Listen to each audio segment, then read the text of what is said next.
Graças e paz, boa noite, amém. Abra a tua Bíblia conosco, livro de Salmos, número 27. Já que o pastor Ciro já deu um spoiler, né? Nós vamos falar sobre o dia da adversidade, tá bom? E dá para falar sorrindo do dia da adversidade? Dá. Hoje, ao final, nossa expectativa é que você chegue a essa conclusão, que nosso coração, apesar de contraditória essa afirmação, nós podemos nos alegrar no dia da adversidade. Salmos número 27 vai contar um pouco dessa experiência, e é um salmo escrito por Davi, um homem de carne e osso como eu e você, e que você deve conhecer muito bem a história dele. E é bom que ele é um homem muito parecido conosco. Errou, pecou, cometeu seus erros, suas falhas, transgressões. Um homem que teve momentos de muita euforia e coragem, né? Derrotando urso, leão, gigante. Um homem que em alguns momentos ficou bem afadigado e transtornado por causa do seu pecado. Um homem que teve muitos momentos em sua vida, assim como eu e você. E nesse salmo nós vamos acabar chegando a essa conclusão que existe o dia da adversidade. Mas o salmista começa dizendo no verso 1, o Senhor é a minha luz, minha salvação, de quem terei medo? O Senhor é a fortaleza da minha vida, a quem temerei? Quando os malfeitores me sobrevêm para me destruir, meus opressores e inimigos, é eles que tropeçam e caem. Ainda que um exército se acampe contra mim, não se atemorizará o meu coração. Se estourar uma guerra contra mim, ainda assim terei confiança. Uma coisa peço ao Senhor e a buscarei, que eu possa morar na casa do Senhor todos os dias da minha vida, para contemplar a beleza do Senhor e meditar no seu templo. Verso 5, pois no dia da adversidade, Ele me ocultará no seu pavilhão, no recôndito do seu tabernáculo me acolherá. Elevar-me-á sobre uma rocha. Agora será exaltada a minha cabeça acima dos inimigos que me cercam. No tabernáculo oferecerei sacrifícios de júbilo. Cantarei e salmodiarei ao Senhor. Verso 7. Ouve, Senhor, a minha voz. Eu clamo, compadece-te de mim. Responde-me. Ao meu coração me ocorre. Buscai a minha presença. Buscarei, pois, Senhor, a tua presença. Não me esconda, Senhor, a tua face. Não rejeites com ira o teu servo. Tu és o meu auxílio. Não me recuses nem me desampares, ó Deus da minha salvação. Porque se meu pai e minha mãe me desampararem, o Senhor me acolherá. Ensina-me, Senhor, o teu caminho e guia-me por veredas planas, por causa dos que me espreitam. Não me deixes à vontade dos meus adversários, pois contra mim se levantam falsas testemunhas e os que só respiram crueldade. Amém? O salmista vai fazer essa declaração e ela é bem oportuna no momento em que nós vivemos, seja no cenário brasileiro do que estamos vivendo, seja no cenário pessoal de cada um, seja uma enfermidade, um problema pessoal que for. Nós podemos encontrar aqui na palavra do Senhor o nosso refúgio. E um dos conselhos, antes de a gente verificar algumas coisas aqui nos Salmos, é que você se esconda e encontre refúgio na palavra de Deus. Amém? Salmos vai dizer que a voz do Senhor é como o som de muitas águas. E a voz do Senhor é poderosa. Ela quebra, destrói os cedros do Líbano. Se uma coisa que você deve desejar nessa noite, uma coisa que você deve buscar é ouvir a voz de Deus, querido. E a voz de Deus, como pode ser ouvida? Talvez fique essa pergunta, mas Gabriel, como é que eu vou ouvir a voz de Deus? E aí? Eu posso ouvir meu coração. O Senhor pode falar? Sim, mas o nosso coração é enganoso. O Senhor pode usar alguém? Sim, mas é um coração enganoso. E como eu vou ter certeza da voz de Deus? leia a sua palavra, querido. Ela é infalível.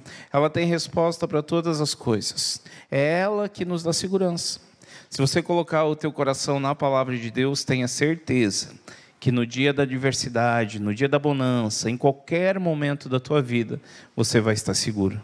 Mas para isso, você precisa conhecer a palavra de Deus. Por isso, sim, somos uma igreja, como nós estamos falando direto, cristocêntrica, né? Com uma base teológica. Por quê? Porque nós entendemos que tudo que nós cremos está na palavra de Deus. E aí todas as outras coisas que nós falamos podem ocorrer? Podem, mas elas precisam passar por esse filtro chamado palavra de Deus. Então eu quero te incentivar mesmo a você, cada dia mais, conhecer a palavra de Deus, buscar conhecer o Senhor através da sua palavra. E isso é o que dá segurança ao nosso coração. De verdade, foram dias bem de adversidade nesses últimos momentos, meses, né? Como todos sabem, né? Eu vou fazer voz pela minha irmã aqui, né? Minha irmã Sheila ficou grávida, né? E muita gente também me perguntando, minha irmã Sheila ficou grávida, né? Klaus não ficou grávido, tá? Fica tranquilo. Mas ela teve uma complicação e teve que fazer uma cesárea de emergência. E Nicolas nasceu, para a glória de Deus. E ele ficou conosco durante 60 dias. Tá bom? E durante 60 dias nós oramos, cremos, depositamos nossa confiança no Senhor. E o Senhor escolheu fazer o melhor. Qual é o melhor, Gabriel? Ele correr no meio da igreja. Para nós é, né? Mas o melhor é estar com o Senhor. E o Senhor levou o Nicolas para ele. E o Nicolas está com o Senhor hoje. Então, nós estamos falando, querido, e a Sheila mandou mensagem, e eu sei que ela queria falar, tá bom? Agradecer toda a igreja que orou, a todos os irmãos, tá? E foi uma bênção para a glória de Deus. Fica a dor, é lógico que fica a dor, a saudade, mas fica a certeza e a confiança de que a maior de todas as dádivas o Nicolas recebeu. Que não foi a cura, mas foi a salvação. Muita gente pode receber uma cura e não ter a salvação, querido. E acima de uma cura, acima de uma prosperidade natural, de qualquer coisa, o que mais está em jogo e o que mais vale para o coração do homem é a salvação. E eu termino essa parte relembrando que Jesus vai dizer: do que adianta o homem ganhar o mundo inteiro e perder a sua alma, tá bom? Então, quando o pastor Ciro fala de adversidades, eu posso falar para você de dias de adversidade. E as adversidades continuam dia após dia. Mas eu escolho fazer algumas decisões. Eu queria que você acompanhasse rapidamente. Verso 1 vai dizer: o Senhor é minha luz e a minha salvação. De quem terei medo? O Senhor é a fortaleza da minha vida. Quem eu temerei? O salmista faz essa declaração e é bem importante nós lembrarmos que ele fala que o Senhor é a luz. O salmista estava vivendo alguns momentos, talvez, segundo alguns comentários, alguns momentos de luta e de tribulação, tá bom? E ele começa a fazer essa declaração, que o Senhor é quem traz luz no meio das trevas, traz luz no meio da dificuldade. Sabe quando está tudo escuro na nossa vida? Sabe quando a gente pode dizer que não vê um palmo na frente? O Senhor é a nossa luz. Lâmpada para os meus pés é a tua palavra. Por isso que eu comecei falando da importância de você conhecer a palavra de Deus. Mas ele continua dizendo também que o Senhor é a minha salvação. Salvação, quando falamos salvação, algumas pessoas talvez pensem assim: vou para o céu. Mas salvação, ela também tem um termo um pouco mais abrangente, tá bom? Salvação no sentido de libertação, de livramento. E ele faz a última dizendo: o Senhor é minha fortaleza. Para nós, fortaleza não é uma coisa talvez muito comum aqui, né? Mas eu vou tentar te remeter àquela época, sabe? Muros altos, lugares seguros, fortalezas inatingíveis. Mas mesmo na fortaleza chove, tá bom? Na fortaleza tem sol, na fortaleza tem guerra, tem tormento. Só que o que mais me chama a atenção no versículo 1 é que o salmista faz uma declaração quase que de possessão. Ele diz: o Senhor é a minha luz. Você pode dizer: o Senhor é a minha luz. Gabriel, mas por que falar minha? É como se o salmista estivesse dizendo: olha, não sei vocês. Não sei qual é a luz de vocês, eu não sei o que vocês pensam da situação. E indiferente do que você possa estar pensando, o Senhor é a minha luz. E isso tem tudo a ver com o cenário que nós estamos vivendo. Gabriel, está um caos. Eu sei. Gabriel, mas você está meio aéreo, não sabe o que está acontecendo. Eu sei. Gabriel, você está viajando? Não, eu não estou viajando. Eu escolho dizer que o Senhor é a minha luz. E que essa seja uma disposição do teu coração. O salmista é bem interessante, porque esse salmo, ele começa do versículo 1 ao 6, engrandecendo ao Senhor. Quase que uma adoração, sabe? Uma contemplação, e falando das grandezas do Senhor. E de repente ele começa a falar de calamidades. No verso 2 ele vai dizer: quando os malfeitores me sobrevêm para me destruir, meus opressores e inimigos, são eles que tropeçam e caem. Deixa eu contar um segredo para vocês, beleza? Eu não nasci aqui na IBC, tá bom? Eu já rodei bastante. Eu não rodei. Vamos corrigir a frase. Vai que... Fica tranquilo, senão na Assembleia eu sou expulso, acho. Estou brincando. Eu não rodei, fica tranquilo. Mas eu já andei em bastante locais onde nós tentamos de todas as formas. Essa minha adversidade, ela não começou hoje. Ela começou há muito tempo atrás, que talvez outro dia a gente converse. E no desespero da adversidade a gente faz algumas coisas, sabia? Eu já tomei água salgada. Eu já passei óleo na porta e fiquei grudado lá na porta. Horas, dizendo: não vai entrar, não vai entrar. A gente já deu algumas coisas nossas, tipo, tá bom, vamos ofertar isso aqui que eu acho que vai dar certo. Tudo na esperança de que a adversidade, o inimigo vai embora. Mas quando nós conhecemos a palavra de Deus, nós acabamos entendendo que o que faz o inimigo estremecer, o que faz a tempestade se acalmar, não são os nossos atos, queridos. É a palavra de Deus. Jesus, como o pastor Ciro estava falando, acalmou a tempestade, fazendo um super ato, fazendo super coisas, não. Dando uma ordem, através da própria palavra viva que era Ele. E o salmista vai dizer isso, e eu fiquei lembrando de uma história muito interessante de Josafá. Certo dia, o rei Josafá tinha uma guerra a enfrentar, e Deus fala algo para Josafá, fala: olha, nessa guerra você não vai usar nem lanças, nem espadas. Você não vai fazer nada. E precisamos contextualizar que naquela época eram normais guerras, com espada, né?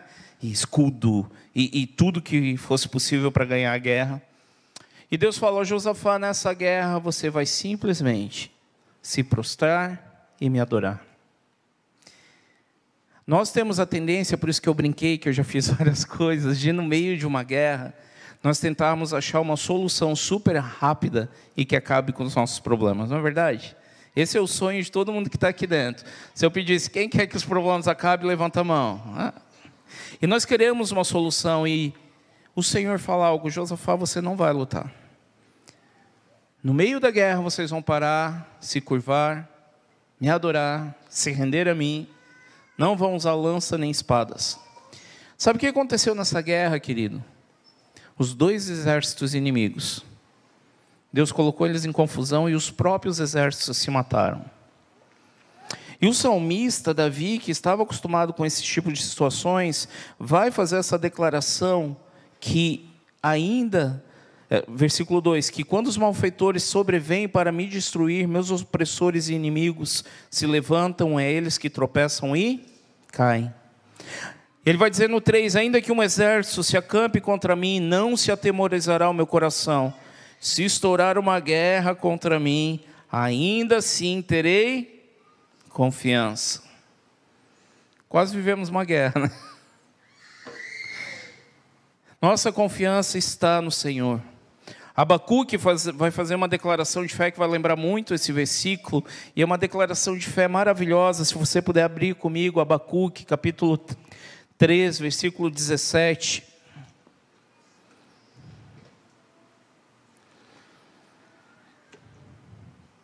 Abacuque 3,17 vai dizer que, super conhecido, você deve ter cantado esse versículo, que vai dizer que ainda que a figueira não floresça, que não haja fruto na vide, e uma das partes mais fortes para mim é que o produto da oliveira minta, e os campos não produzam mantimento, as ovelhas sejam arrebatadas do aprisco, e nos currais não haja gado. Todavia, eu me alegro no Senhor, e exulto no Deus da minha salvação. Por que eu falei que é uma das frases mais fortes do versículo para mim? Ainda que o produto da oliveira minta. Sabe o que é você ficar olhando ali para a oliveira e vai dizer, vai ter produto aqui. Vai ter um resultado. E você olhar, crer, e o resultado não chegar? Sabe o que é você sonhar naquela época com uma colheita e ela não vir? Abacuque diz, ainda assim, todavia eu me alegrarei no Deus da minha salvação. Verso 5. Pois no dia da adversidade ele me ocultará no seu pavilhão, no recôndito do seu tabernáculo me acolherá, elevar-me-á sobre uma rocha. Querido, o dia da adversidade chega para todos nós. E é bem interessante que é uma afirmação, não é se porventura o dia da adversidade chegar. Não existe se porventura, o dia da adversidade vai chegar sobre a minha e a tua vida. Se já não chegou, eu vou te dar uma super palavra nessa noite. Vá para casa sabendo que você terá adversidades. Talvez você bata em algumas portas que vão te dizer o seguinte, olha, entregue tua vida a Cristo e você nunca mais sofrerá.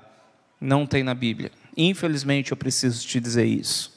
Para nós talvez seria mais fácil nós falarmos o seguinte para você nessa noite, olha, venha para a IBC, venha para o café de integração e tua vida vai mudar e vai ser uma bênção para sempre. Nós estaríamos mentindo para você. Porque o contrário talvez do que muitas pessoas falam, Jesus disse, no mundo tereis carro zero, casa, emprego, passeios no shopping. Não tem nenhum versículo, querido. No mundo tereis aflições, mas tende super ânimo, mas tende o Senhor vai te livrar de algumas aflições. Não, de todas o Senhor te livrará e cuidará do teu coração.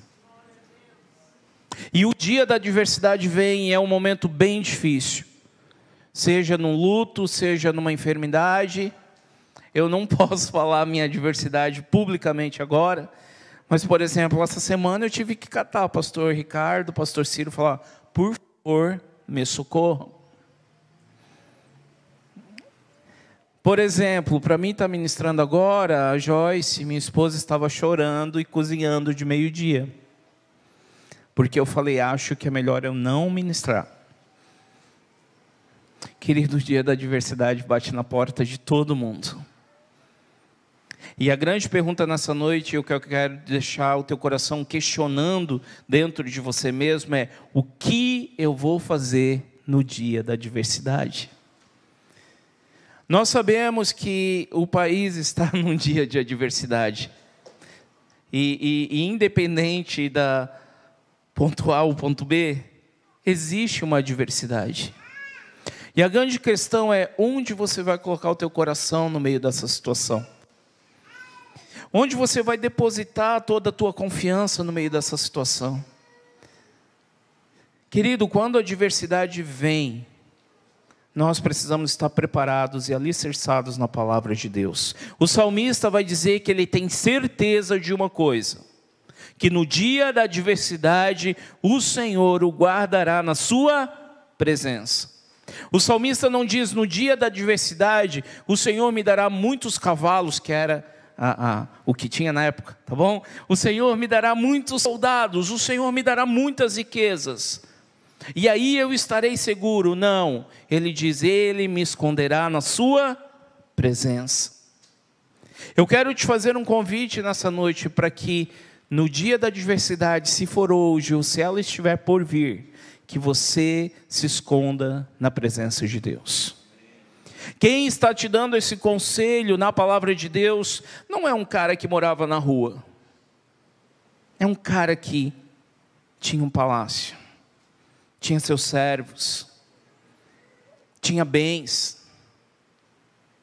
Mas ele sabia que a única segurança concreta nessa terra é a presença de Deus sobre as nossas vidas. Nós poderíamos, querido, ter feito uma campanha para construir e ampliar a igreja, sabia? Vamos fazer uma campanha. Olha, faça isso, faça aquilo. Mas nós sabemos, querido, que tudo vem do Senhor. Tudo é graça de Deus. E na tua casa não pode ser diferente. Gabriel, como eu vou me sustentar? O Senhor é a nossa provisão. Gabriel, como eu vou me manter? O Senhor é o nosso sustento. Gabriel, como vai ficar tudo? Vai ficar tudo do jeito que Deus quer que fique. Eu vou abrir um parênteses aqui e eu vou te fazer uma pergunta. Quando você olha para a vida dos discípulos que seguiam Jesus, eles sofreram adversidades e problemas talvez maiores do que nós estamos vivendo hoje. Eu não vejo o Senhor resolvendo todos os problemas deles, mas eu vejo o Senhor guardando a vida deles. Quando você ouve a história do povo que estava preso no Egito, lembra? Escravos, querido, comendo debaixo de muito trabalho, sofrendo. E aí a Bíblia, num certo versículo, diz assim: e um dia o clamor do povo chegou aos ouvidos de Deus, e Deus decidiu tirá-los de lá com mão forte. A Bíblia não esconde que era um momento difícil, mas eu não encontro um versículo dizendo: e os filhos de Deus morreram de fome. Os filhos de Deus tiveram que ficar na rua e não tinham onde dormir. Seja no Egito, seja os discípulos. O que eu estou tentando te explicar é que, independente da situação que vivemos, existe um Deus que guarda os seus filhos. Existe um Deus que guarda nossas vidas, querido. E Ele não guarda com riquezas, Ele não guarda com poder. Ele diz: se tiverem o que comer e o que vestir, é motivo de muita alegria. Necessidades básicas Deus sempre proverá sobre as nossas vidas. Sempre. Eu quero começar a partir, para a gente ir finalizando daqui a pouco, o versículo 7. Depois de todas essas declarações de adoração, o salmista começa a dizer: ouve, Senhor, a minha voz, eu clamo, compadece-te de mim e responde-me. Ao meu coração ocorre, buscai a minha presença. E ele diz: buscarei ao Senhor, buscarei, Senhor, a tua presença. Não me esconda, Senhor, a tua face, não rejeites com ira o teu servo, tu és o meu auxílio. Versículo 10. Porque se meu pai e minha mãe me desampararem, o Senhor me acolherá. Ah, querido, só quem vive esse versículo sabe o que ele quer dizer. Pegue alguém que foi abandonado numa lata de lixo, que você de vez em quando esquece que isso existe, que está lá abandonado num canto, e era para morrer no meio do mato, e sobrenaturalmente o Senhor provê alguém para tirar aquela criança daquele estado. Ainda que meu pai e minha mãe me desamparem, o Senhor nunca se esquecerá de mim. E Jesus também nos garante isso. Ele vai dizer: pode, né, uma mãe se esquecer dos seus filhos, eu todavia não me esquecerei de vocês. Essa deve ser a nossa confiança de um Pai que cuida de nós em todos os momentos. De um Deus que sabe cada pedaço e cada momento da nossa vida.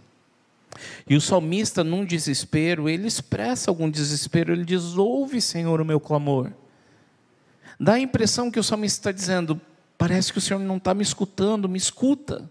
E tem dias na nossa vida que é assim, oramos porque sabemos que temos que orar, oramos porque cremos que Deus é Deus, mas parece que Ele não está nos escutando. E quando ele continua dizendo assim, no 12, não me deixes à vontade dos meus adversários. Não parece que tem dias ou momentos da nossa vida que parece que o Senhor meio que nos largou na mão dos adversários? E eles fazem o que querem aos nossos olhos, não é verdade? Tomam decisões que querem aos nossos olhos.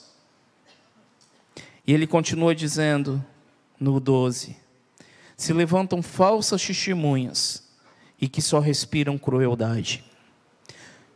E eu vou terminar te dizendo que no dia da adversidade, o salmista não esconde a dificuldade dele. E eu não li o último versículo, os dois últimos, junto com todo o texto, porque essa é a conclusão que o salmista chega e que nós precisamos chegar nessa noite. Fazendo um resumo, o Senhor é a nossa salvação, é a nossa luz, nossa fortaleza, cuida de nós. Mas existe um momento da adversidade onde nós clamamos e pedimos: Senhor, nos escuta. Os adversários estão se levantando, as situações estão se levantando. E eu não tenho relatos aqui dizendo: e o Senhor desceu dos céus, trovejou, pegou sua espada de fogo flamejante e dissipou todos os inimigos e acabou com tudo. Eu não tenho um versículo dizendo que todos os problemas e toda a adversidade de Davi foi embora. Mas eu tenho um versículo 13 e 14, com uma declaração de fé, que é essa declaração que eu queria que você saísse no teu coração nessa noite. Que diz o seguinte, o versículo 13: eu creio que verei a bondade do Senhor.